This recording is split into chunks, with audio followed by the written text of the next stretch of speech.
अस्सलाम वालेकुम स्टूडेंट्स, उम्मीद है आप सब लोग खैरियत से होंगे।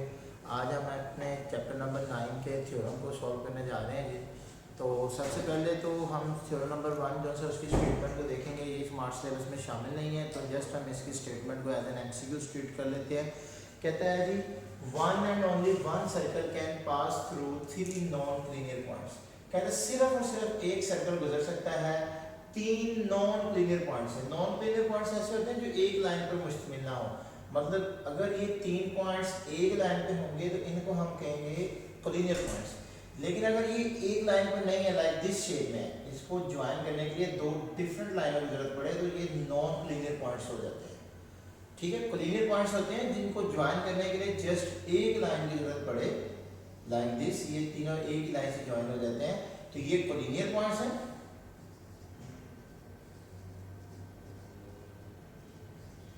ए, बी और सी। लेकिन अगर 3 पॉइंट्स नॉन लीनियर हो, ए, बी और सी, तो वो इस शेप के होंगे जिनको ज्वाइन करने के लिए एक से ज्यादा लाइनों की जरूरत पड़ती है। ठीक हो गया। तो कहते हैं जब 3 नॉन लीनियर पॉइंट्स हैं तो इनमें से सिर्फ और सिर्फ एक सर्कल पास कर सकता है जो इस शेप का होगा।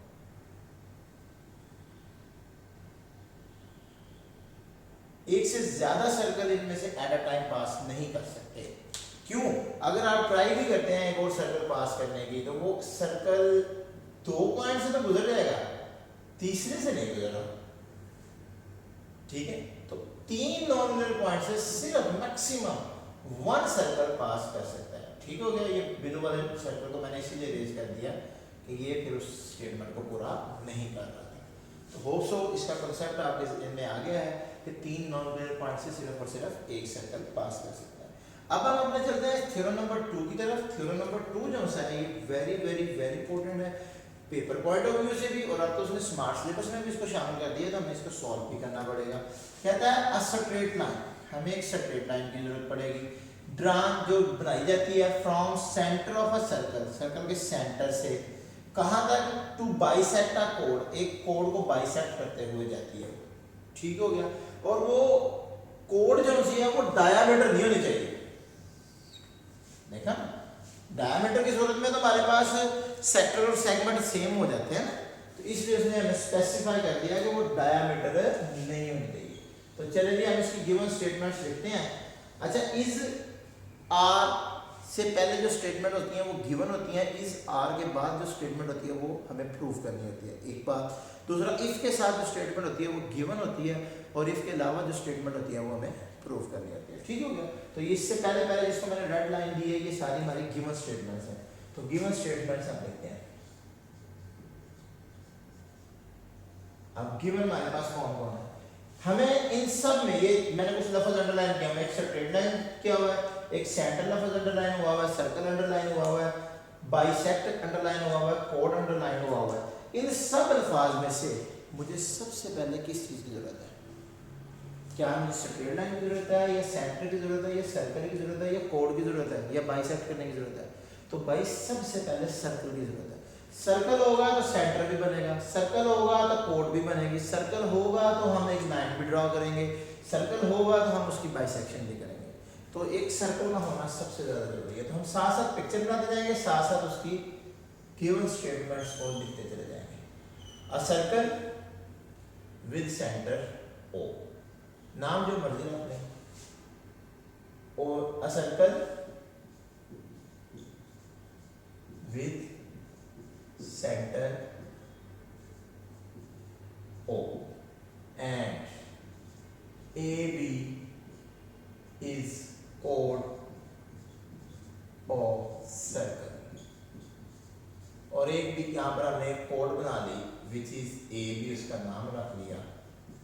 यहाँ पे बनाने, यहाँ बनाने, इस साइड पे बनाने, ये बनाने, तिरछी बनाने, ये बनाने, मुझे कोई इतराज नहीं। मैं बुक वाली पिक्चर इसलिए बना रहा हूँ कि मैं थोड़ी अगर सिलेबस से हट के पिक्चर बनाऊंगा तो बाज़ बच्चों को फिर बीच में समझ नहीं आती। वो कहते हैं साहब ने और पिक्चर बनाई है, बुक पे और बनी है, तो पता नहीं हमने पेपर में कौन सा बना के। हालांकि हमें एज इट इज़ बुक को कॉपी नहीं करना चाहिए था, हमें कुछ डिफरेंट भी कर सकते हैं, नो प्रॉब्लम। ठीक हो गया। चले भाई, तो ये एक सर्कल हो गया और उसकी एक कोड बना ली, मतलब एक हमने सर्कल भी ले लिया, उसका सेंटर भी क्लियर हो गया, और एक उसकी हमने कोड भी बना ली। अब हमें एक स्ट्रेट लाइन बनानी चाहिए और वो बाइसेक्ट कर रही है। तो उसके लिए क्या किया हमने, सबसे पहले बाइसेक्ट का मतलब होता है दो बराबर हिस्सों में तोड़ना, बाई का मतलब होता है दो, सेट का मतलब हिस्से। तो M is mid point of AB such that, इस तरह M एक मिड पॉइंट है कि O से M तक जो हम एक स्ट्रेट लाइन बना रहे हैं वो इसको दो बराबर हिस्सों में तोड़ रही है। ठीक है, मिड पॉइंट है तो डेफिनेटली इधर वाला हिस्सा और इधर वाला हिस्सा क्या होगा, बराबर होगा।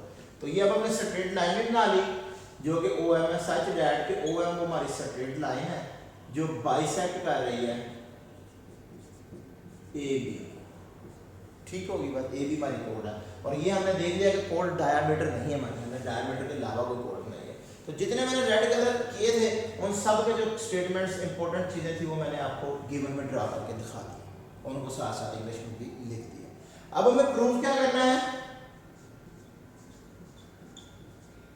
प्रूफ हमें ये करना है कि इसके बाद वाली स्टेटमेंट अब हमें प्रूफ करनी है, इज परपेंडिकुलर टू द कोड। कौन, वो स्ट्रेट लाइन जिसके बारे में ये सारा सिनेरियो जनरेट हो रहा है, वो स्ट्रेट लाइन। ऐसा कि दरमियान वाला यहाँ से लेके यहाँ तक स्टेटमेंट ना भी हो ना, a straight line is perpendicular to a कोड, तो फिर हमें कंफर्म नहीं होगा कि वो कौन सी स्ट्रेट लाइन की बात कर रहा है। तो उसने स्ट्रेट लाइन कहने के बाद उस स्ट्रेट लाइन को डिफाइन किया कि भाई मेरी स्ट्रेट लाइन से मकसद ये वाली स्ट्रेट लाइन है, और दोबारा उसने यहाँ पर आगे उसी स्ट्रेट लाइन को दोबारा जोड़ा। तो ये ग्रामर से आप देख सकते हैं, जो इंग्लिश के टीचर आपको बता सकते हैं कि इस चीज को इसके साथ उसने अटैच किया। तो straight line is perpendicular to a कोड, इस स्ट्रेट लाइन को हमें क्या करना है, इस कोड के ऊपर परपेंडिकुलर साबित करना है। मतलब हमने ये साबित करना है कि यहाँ पर जो एंगल्स बन रहे हैं वो 90 डिग्री के हैं। तो इन एंगल्स के नाम रख लें, जो भी रखने हैं वो चले हम कंस्ट्रक्शन में लिख लेंगे, जो भी नाम रखना है। हमें जस्ट ये साबित करना है कि OM परपेंडिकुलर है AB। AB से मतलब हमारी कोड ही है, लिखना चाहते हैं तो लिख दें, नहीं लिखना चाहते तो फिगर से नजर तो आ ही रहा है कि ये कोड है। ठीक होगी बात। अब कंस्ट्रक्शन करते हैं। कंस्ट्रक्शन में हम क्या लिखते हैं, वो सारा वर्क जो हम अपने पिक्चर में अपने थ्योरम को प्रूव करने के लिए ड्रा कर रहे हैं। लाइक सबसे पहले हमने ज्वाइन कर लिया A और B दोनों को O के साथ।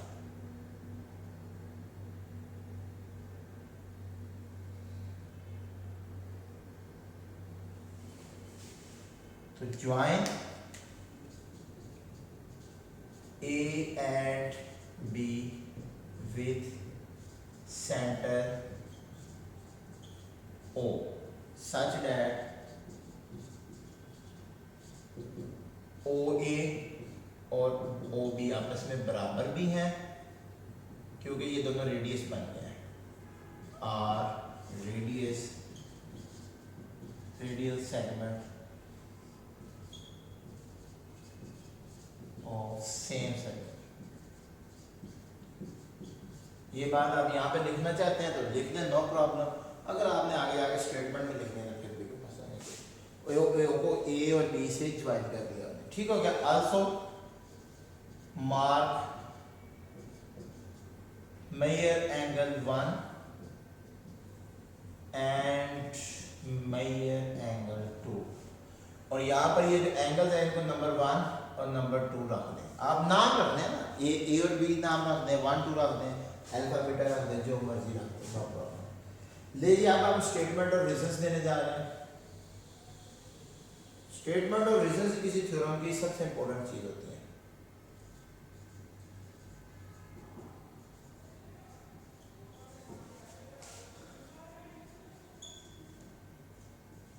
मैं हमेशा ये कहता होता हूँ कि स्टेटमेंट और रीजंस इसलिए इंपॉर्टेंट है। देखिए आपके पास कोई भी केस जज के सामने पेश करना है ना, तो सबसे पहले उसकी तमहीद बांधी जाती है कि भाई मुजरम का ये डाटा है, हमने मुजरम को मुल्ज़म साबित करना है या नहीं साबित करना, कि उसका वो कत्ल का आदि है भी या नहीं, उसने कत्ल किया भी है या नहीं, और उसके लिए हमें जो जो भी साथ साथ दलाल देने पर वो सॉरी अरेंजमेंट करनी पड़ी, फाइल में डॉक्यूमेंट्स लगाने पड़े। अब सबसे इम्पोर्टेंट बात होती है, ये सारा काम वकील करने के बाद जज के सामने जाता है और वहाँ पर स्टेटमेंट्स होती हैं। कोई एक आर्गूमेंट करता है और फिर उससे अगले पूछा जाता है ये तुमने आर्गूमेंट किया है, उसकी रीज़न क्या है। वो सारे रीजंस देते हैं, statement reason statement reason statement reason चलती रहती हैं। और एट द एंड उन स्टेटमेंट और रीजंस की बिहाफ पे जब वकील बार बार ये स्टेटमेंट के सर मेरा बंदा मुजरम नहीं है, जज पूछता है रीज़न क्या है, वो रीज़न सेटिस्फाई करता है उसको, फिर अगली स्टेटमेंट देता है मेरा बंदा इस वजह से भी मुजरम नहीं है, तो वो कहता है इसकी क्या वजह है, स्टेट जज पूछता है तो वो उसकी रीज़न देता है। और इस तरह आगे स्टेटमेंट्स को सारा करने के बाद उन तमाम स्टेटमेंट्स को मद्देनजर रखते हुए फिर जज फैसला सुनाता है कि ओके जी ये बात जो आपने स्टार्ट में लिखी थी कि आपका बंदा मुजरम नहीं है, तो वाकई इन स्टेटमेंट्स की बुनियाद पर तो वो मुजरम नहीं बनता। ठीक हो गया, तो ये स्टेटमेंट और रीजन से हम इस सवाल को कंटिन्यू करते हैं। तो हम अपने पिक्चर में देखते हैं, हमें दो तरह के ट्राइंगल्स नजर आ रही हैं पिक्चर में। In triangle OMA corresponds to triangle OMB, ये दो ट्राइंगल्स नजर आ रही हैं। एक को चलो मैं रेड कलर दे देता हूँ और एक को आप ब्लैक कलर ही रहने दें, जिनमें से ये हिस्सा दोनों का कॉमन है। ठीक है जी, एक रेड और एक ब्लैक है। हमें नहीं पता ये राइट ट्राइंगल है, हमें नहीं पता ये आइसोसेलेस ट्राइंगल है, हमें नहीं पता स्केलर है, बस हमें दो ट्राइंगल नजर आ रहे हैं। तो हमने इसमें सबसे पहले ये कमेंट किया, सबसे पहले ये स्टेटमेंट दी कि भाई जो सा हमारे पास OM है ना, मेजर साइड OM और मेजर साइड OM दूसरी ट्राइंगल में भी, ये दोनों आपस में बराबर है। जज साहब ने पूछा वो कैसे, तो उसने कहा सर ये दोनों ट्रायंगलों में कॉमन है। तो जरा एक दीवार, अगर एक घर की एक दीवार और दूसरे घर की भी वही दीवार है, वो कॉमन दीवार है, तो दोनों की लेंथ बराबर नहीं होगी।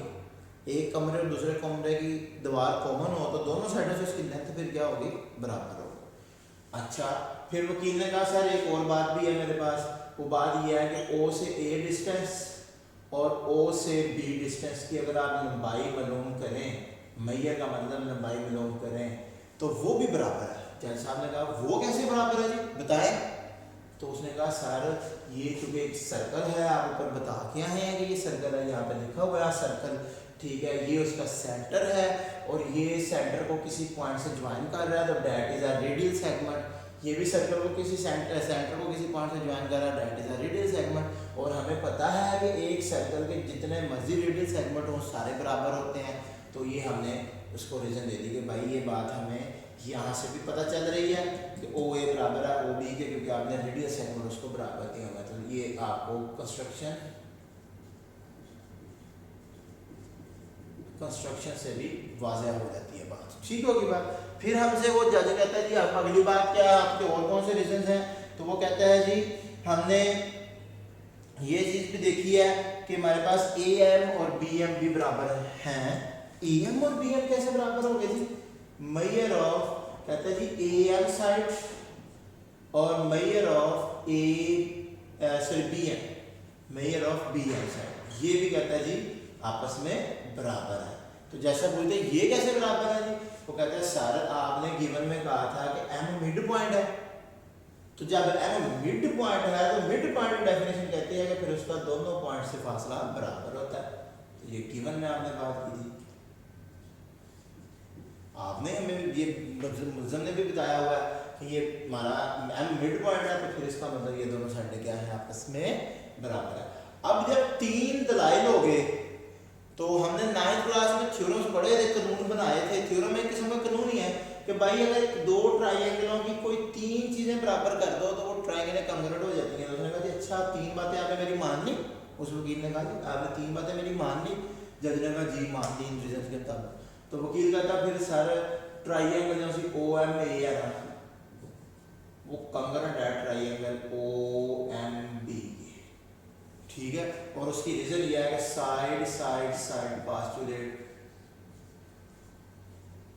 कि भाई उस जज पूछा वो कैसे, अब तुमने कह दिया, उसने कहता जी आप ये वाला थ्योरम पढ़ के देख लो आपको खुद ही समझ आ जाएगी। तो ये थ्योरम क्या था कि अगर एक ट्राइंगल की तीन साइडें दूसरी ट्राइंगल की तीन साइडों के बराबर हो जाए तो वो ट्राइंगल आपस में क्या हो जाती है, कंग्रेंट हो जाती है। हाँ जज ने कहा तुम बात तो ठीक कर रहे हो, कहता ओके, तो फिर इस तरह क्या हुआ, कहता फिर अगर ये बात है तो फिर इसका मेजर एंगल 1 जो सा है वो कंग्रेंट हो जाएगा मेजर एंगल 2 है। उसने कहा ये वजह क्या बनी, उसने कहा जब दो ट्राइंगल आपस में कंग्रेंट है तो उनका सब कुछ बराबर है, उनका ये एंगल इसके बराबर, ये एंगल इसके बराबर, ये एंगल इसके बराबर, ठीक है। तो उसमें से सिर्फ वो इंटरेस्टेड ये 1 और 2 में था, तो उसने सिर्फ 1 और 2 की बात की, बाकियों को उसने छेड़ा ही नहीं, ठीक हो गया। मैंने कहा इसकी वजह ये है कि corresponding angles of congruent triangles, ये दो ट्राइंगल्स के कोरस्पॉन्डिंग कॉन्ग्रुएंट एंगल्स हैं। हाँ ये तो बात ठीक हो गई। तो फिर नेक्स्ट क्या चला, मैंने कहा अगर ये तो एंगल्स बराबर है, अब आप एक और बात सुनो, आल्सो कहता है मेजर एंगल 1 जमा मेजर एंगल 2 ये बराबर 180 है। इसकी क्या रीजन है जी? जज ने पूछा इसकी क्या रीजन है, ये कैसे स्टेटमेंट आप बात कर रहे हैं? उन्होंने कहा इसकी रीजन ये है कि जो सप्लीमेंट्री एंगल होते हैं,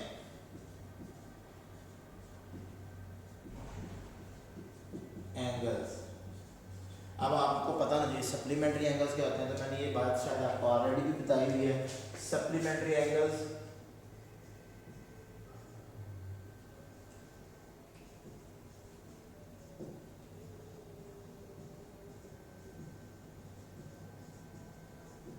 सप्लीमेंट्री एंगल्स जिनका सम 180 होता है और कॉम्प्लीमेंट्री जिनका सम 90 डिग्री होता है।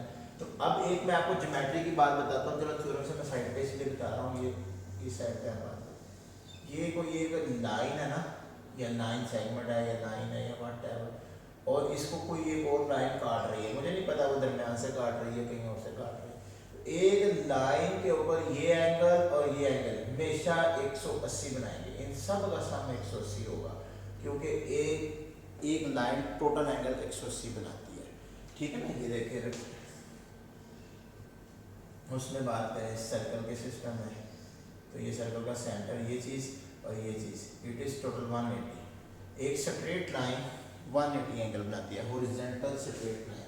तो इस वजह से उसने कहा ये भी एक स्ट्रेट लाइन है और ये इसके दो एंगल है, इसके 600 टुकड़े भी कर देना, ये तो हमने 2 टुकड़े किए थे ना। अगर इधर जितनी मर्जी लाइन बनवा लो, ये लाइन भी ऐसे आ रही, ये लाइन भी ऐसे आ रही, इन सब का एंगल का सम, ये वाला सा एंगल, ये वाला एंगल, ये वाला एंगल, ये वाला एंगल, सब का सम 180 रहता है। मैंने कहा जी ये सप्लीमेंट्री एंगल है, तो इस वजह से इनका सम 180 रहता है। तो ये इक्वेशन नंबर 1 बन गई, ये इक्वेशन नंबर 2 बन गई। तो अब देखें इसमें मेजर एंगल 1 की जगह मेजर एंगल 2 पुट कर सकते हैं। Major angle 2 plus major angle 2 is 180 degree, और यहाँ से 2 times major angle 2 is 180 degree, और यहाँ से major angle 2 is equal to 90 degree, और आल्सो ये इसमें पुट कर दो 1 में, तो मेजर एंगल 2 90 है, तो इसका मतलब मेजर एंगल 1 भी 90 डिग्री हो गया। इन सारी गुफ्तगू के रीज़न उसने कहा जैसा आप 1 मिनट वेट करें, मैं सारा काम करके आपको रीज़न देता हूँ। उसने कहा from number 1 equation and number 2 equation, इन दोनों को मैंने सॉल्व किया और कुछ भी नहीं किया, ठीक होगी बात। तो मेजर एंगल 1 भी 90 होगा, मेजर एंगल 2 भी 90 होगा। अगर ये भी 90 है, ये भी 90 है, तो इसका मतलब फिर क्या निकलेगा? इसका मतलब निकला कि फिर OM जो सा है वो परपेंडिकुलर है AB पर। OM क्या है? परपेंडिकुलर है किस पर? AB पर। और यही चीज आपने प्रूव नहीं करनी थी, OM परपेंडिकुलर AB। तो इस तरह ये हमारे पास प्रूव्ड हो गया, ठीक है। तो थ्योरम हमारा यही हमारा प्रूफ था, इसको हम यहाँ तक लिख देते हैं। इसकी रीजन आपने देनी है, ये सारा काम फ्रॉम नंबर 1 नंबर 2 इक्वेशन से सॉल्व हो गया हुआ है। तो होप सो इस थ्योरम की स्टेटमेंट रीजंस और आपको गिवन प्रूव या कंस्ट्रक्शन और फिगर में कोई प्रॉब्लम नहीं होगी। पेपर में जब ये क्वेश्चन आएगा तो आपने इसको एज इट इज ही सॉल्व करना है, मतलब एज इट इज से मराद यही अल्फाज नहीं लिख देने, जो आपको अल्फाज अपने डिफरेंट चुनाव कर सकते हैं, लेकिन उनके पीछे लॉजिक्स सेम रहनी चाहिए, ठीक होगा। मेरा एज इट इज बताने का मतलब ये है कि गिवन लिखें, गिवन के सामने पिक्चर बनाएं, प्रूफ लिखें, कंस्ट्रक्शन लिखें। हम नीचे जगह नहीं दी तो मैं आगे आ गया, तो आप सेंटर में लाइन लगाएं, स्टेटमेंट और रीजन लिखें। इन स्टेटमेंट्स की तरतीब में कोई फ़र्क पड़ सकता है, कोई मसला नहीं है, क्योंकि आप एक दलाइल पहले दे दें, दूसरा दलाइल बाद में दे दें, तो कोई फ़र्क नहीं पड़ता। लेकिन ये ना हो कि सबसे पहले ये वाला दलाइल देने के बाद ये दलाइल दे दें, जस्ट इनकी तरतीब में फ़र्क पड़ सकता है, ठीक हो गया। तो होप सो इस क्वेश्चन में आपको कोई प्रॉब्लम नहीं होगी। इंशाल्लाह नेक्स्ट वीडियो में हम नेक्स्ट टॉपिक के साथ हाजिर होंगे। तब तक के लिए अल्लाह हाफिज़।